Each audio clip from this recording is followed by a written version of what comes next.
So let's talk about yesterday's press conference that occurred after we went off the air. I showed a ton of it last night on Two-Way Tonight, but eager to hear from you guys. What are the lessons from that press conference? What are the things that happened that you think have implications going forward for the rest of the transition and for the Trump presidency? Sean M. Spicer, the M stands for media. I think the tone and tenor since the election has been phenomenal for Trump.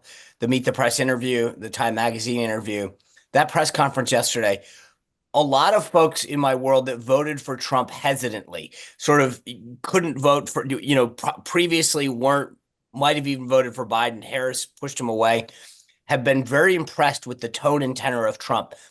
The question that got a lot of attention on Iran really shows, I think, how Trump has grown. That he said, he even complimented the reporter. He said, "That's a great question, but do You you sure think?" that wasn't sarcasm? So I'm serious. I thought it was sarcasm. did I I. don't I know. don't I mean thought he was I don't basically mean to saying, "I see what understand. you're I don't trying mean to to do undermine. here." Yeah, yeah. All right. Maybe you're right. Sorry. Go ahead. But anyway, I think that we'll see, right? From January 20th on, but there's something very, very thoughtful that's going on and deliberative about his thought process. I also thought that, we talked a bit a while ago about the visit to France and how he was welcomed by Macron and others as almost the sitting president. I thought yesterday what was fascinating to me was you have Massa coming over saying, "I'm going to invest 100 billion with a B dollars, netting 100,000 American jobs." And what does Trump do? Will you make it 200? I mean, I thought to myself, this is a guy who, I mean, it shows to me the big difference in the contrast that we're about to see, and how much of an impact he's already making. I was really impressed with the press conference.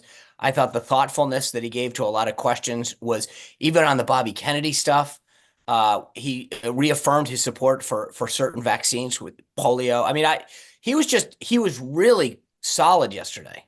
Yeah. Did you mention the DeSantis thing? I did not, but I thought he was interesting how he answered that Senate question. He said Ron's doing a good job. Again, very measured.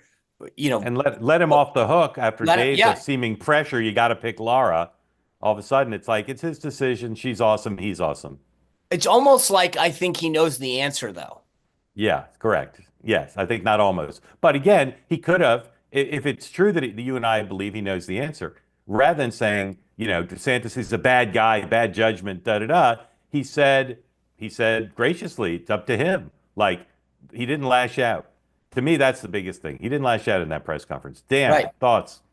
Yeah, I think, look, we talk about, or people are saying Kamala Harris was an improved political athlete. Trump looks like he's an improved presidential athlete. I mean, to Sean's point, the tone and the tenor were remarkable. I mean, I said I thought the Meet the Press interview, he appeared almost old. Well, I mean, I think, Sean, you may be right. Like, this is now consistent that he is more measured. The anger and stuff that he would normally have kind of lashing out, we have not seen yet.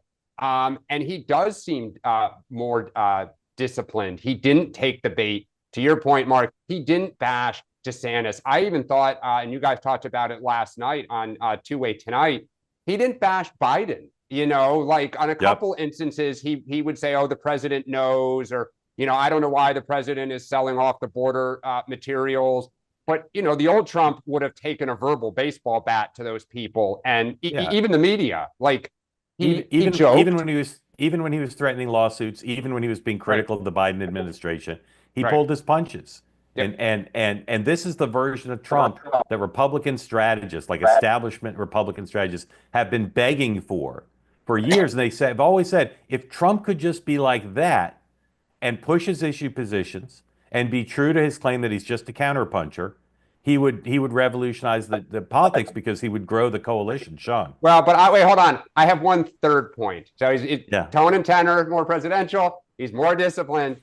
The third point, though, is he is still Trump, right? There were, lies and exaggerations and misdirects just at, a volume that, as Mark, you say, he's hard to cover because what do you pick on? Like, you can't just say, 50 things. So as a Democrat, for all the reasons that I think it was very impressive, and he is going to be a more formidable office holder there were also signs that are like, all right, he is still Trump. There will be opportunities for the party, and he has a tendency to get out over his skis, and that's going to present some opportunities for Democrats.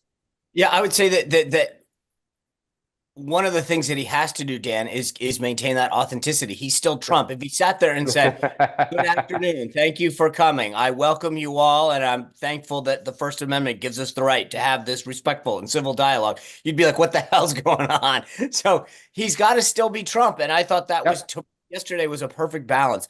The one difference that I want to just call out, and it's something that is always when people ask me about Trump, I'll tell them straight up, if you come after him, he'll come after you. If you treat him with respect, he'll treat you with respect. And in 2016, after the election, there was this continued attack on the legitimacy of him, of the win, of the effort that we put forward. And that was reflected in his responses.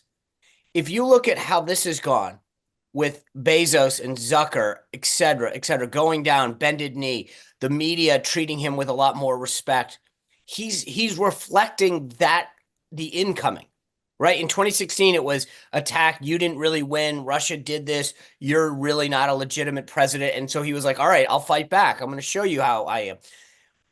In this time, there's a level of, they're very, you can't deny the win. You can't deny the magnitude of what his campaign put forward. And he is reflecting back that gratitude, that, that acknowledgement that's coming from folks from the tech sector, from foreign leaders. And so I think it has always been that case. And we're seeing it now manifest itself in 2020, where he is becoming the person. You show him respect, you interact with him with respect, you show him that, he is the duly elected president, and he will respect you back. And I think you're seeing that.